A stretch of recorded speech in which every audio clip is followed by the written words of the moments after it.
Bismillahirrahmanirrahim. Sehingga Allah Subhanahu wa taala berkali-kali nanya kepada kita di surat Ar-Rahman, "Fabi ayyi ala'i rabbikuma tukadziban?" Nikmat Tuhanmu yang mana yang kamu dustakan? Allah sudah memudahkan kalian dengan segala macam kebaikan untuk mendapatkan pahala, mendapatkan ridha Allah, mendapatkan ampunan Allah, yang puncaknya mendapatkan surga Allah Subhanahu wa taala. Udah banyak dan Allah mudahkan. Pengen masuk surga? Mudah. Pengen diampunin semua dosa sampai dari sejak kita balik, yang kita sering berbuat dosa awal-awal kita balik itu yang paling gede apa? Ninggalin sholat ya. Karena kita baru sadar sholat kan akhir-akhir ini. Padahal kewajiban kita sholat itu udah di usia 10 tahun. Yang kata Nabi kalau nggak sholat disuruh pukul anak usia 10 tahun. Artinya ada ketegasan dalam pelaksanaan sholat di usia 10 tahun.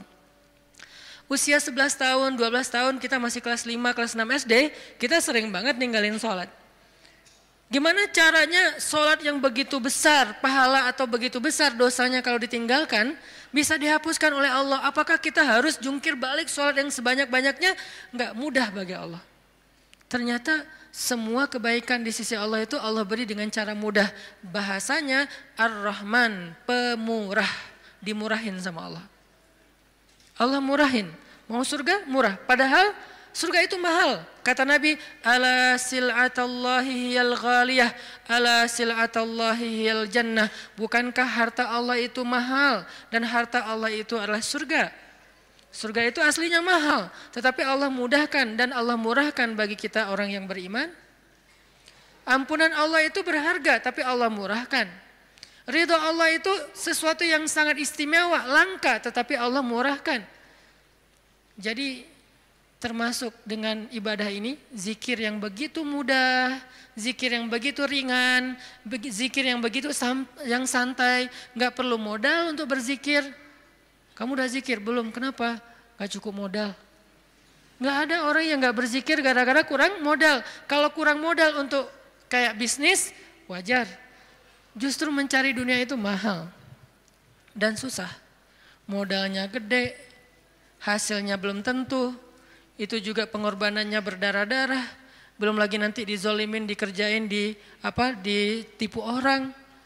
Setelah sekian lama baru dapat, udah tua. Itulah dunia. Susah banget ngedapetinnya. Ngerasain gak susah banget ngedapetin dunia? Ngedapetin dia, susah kan? Susah banget. Perjuangannya ya Allah, luar biasa. Kok Ustaz bisa menjiwai sekali kalimat itu? Mengalami. Itulah dunia. Sedangkan apa yang Allah tawarkan di akhirat itu ringan, tetapi kita mungkin itulah kelemahan saya dan kita semua, bahwa memang kita lebih memilih yang susah, udah gitu berkeluh kesah, meninggalkan yang mudah dan mendustakan nikmat Allah. Kita pilih yang susah, pas udah capek berkeluh kesah, ya Allah, kita nuduh Allah macam-macam. Padahal Allah udah ngasih yang paling mudah, tapi kita abaikan dan kita kufur kepada nikmat Allah. Jadi teman-teman yang dirahmati Allah, Nabi sendiri yang menawarkan kepada kita sekarang dalam hadis riwayat Hakim Tirmidzi dengan derajat yang sahih tadi. Ala unabbiukum ya syabab Bandung, maukah kalian aku berikan sebuah amalan wahai pemuda-pemuda Bandung? Apa itu? Amalan yang khairul lakum min infaqiz zahab, yang lebih baik daripada menginfakkan emas, lebih baik daripada mati syahid, walaupun syahid juga tetap mulia, lebih baik daripada menang dalam peperangan. Tentu kita akan menjawab seandainya kita ketemu dengan Nabi, bala ya Rasulullah, tentu ya Rasul, apa amal itu apa? Dan kita mengatakan bala bukan dengan kalimat cuek, bukan dengan kalimat boleh sih, apa nih Rasul, enggak gitu. Kita ngomongnya itu bala dalam bahasa Arab sesuatu yang kayak antusias banget. Kalau mereka nggak antusias, mereka nggak akan bilang bala.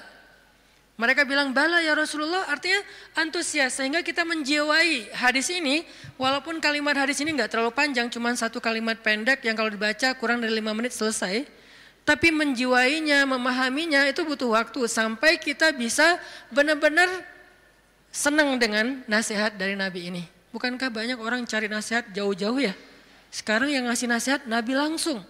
Sehingga kita mengatakan, bala ya Rasul, apa itu ya Rasul, apa amalan itu? Saya pengen dapat semua kebaikan yang Nabi katakan tadi. Lebih dari ini, lebih dari ini, lebih dari ini. Dan Allah sangat suka dengan amal itu. Otomatis Allah suka dengan orang yang beramalnya. Zikrullah kata Nabi, mengingat Allah. Berzikir kepada Allah. Makanya itulah kenapa Allah Subhanahu wa taala berfirman di surat Al-Ahzab yang tadi kita baca. Ya ayyuhalladzina amanu uzkurullaha dzikran katsira wasabbihuhu bukratan wa asila. Wahai orang yang beriman, ingatlah Allah, berzikirlah kepada Allah dengan zikir yang sebanyak-banyaknya. Kenapa? Karena zikir itu ringan. Allah nggak nyuruh kepada kita sesuatu yang berat. Allah belum bilang jahidul kuffar, perangilah orang-orang kufur. Allah baru mengatakan anfiqu min amwalikum, sedekahkan harta kalian, min amwalikum, sebagian dari harta kalian. Enggak. Itu mungkin buat kita masih butuh waktu belajar. Sekarang Allah mengatakan uzkurullaha dzikran katsira, ingatlah Allah, sebutlah Allah, zikirlah kepada Allah sebanyak-banyaknya. Kenapa? Lebih baik dari semua tawaran-tawaran yang itu. Allah kalau nawarin kita untuk jihad, kemungkinan besar kita akan mencari-cari alasan. Dan orang yang mencari-cari alasan dari kewajiban berjihad apabila sudah wajib, maka dia udah jelas sifat kemunafikannya. Baca nanti di ayat-ayat tentang jihad, surat At-Taubah, surat Al-Anfal, termasuk surat Al-Ahzab. Ada banyak cerita-cerita tentang jihadnya Nabi, dan sebagian besar orang yang menolak atau mencari alasan untuk enggak ikut sama Nabi, itu tuh udah pasti terlihat jelas kemunafikan pada diri mereka. Sehingga Allah menggolongkan mereka termasuk orang munafik. Allah marah kepada mereka sehingga menyebutkan dengan kalimat kabura maqtan indallah. Allah marah sekali dengan kata-kata mereka. Di dalam surat yang lain dikatakan mereka itu termasuk orang-orang yang pendusta. Mereka bilang inna buyutana aurah, rumah kami sedang ada banyak masalah ya Rasul, mohon maaf kali ini enggak bisa ikut. Yang lain mengatakan anak saya sakit ya Rasul, maaf nggak bisa ikut. Yang lain mengatakan saya kurang enak badan ya Rasul, maaf nggak bisa ikut. Semua alasan yang mereka katakan, Nabi hanya bilang ya sudah. Tapi Allah mengatakan aku tahu isi hati mereka dan mereka orang munafik. Berat soalnya perintah jihad itu berat. Alhamdulillah kita di Indonesia nggak ada kewajiban berjihad soalnya penjajah kita sudah pergi dan diusir oleh para pahlawan kita. Coba kita masih hidup di zaman Belanda atau Jepang atau Portugis, maka kita semuanya wajib berjihad membela tanah air. Alhamdulillah udah merdeka, jadi kewajibannya bukan lagi jihad, lebih ringan dikit, dakwah. Tidak perlu mengangkat senjata, cukup kita mengajak kepada kebaikan. Karena seandainya perintah jihad itu muncul di tengah-tengah kita sekarang, kemungkinan besar kita akan mencari 1001 alasan.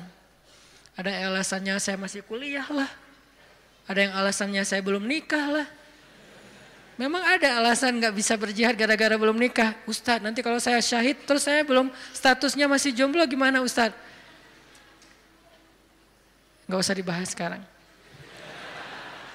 Hampir kepancing.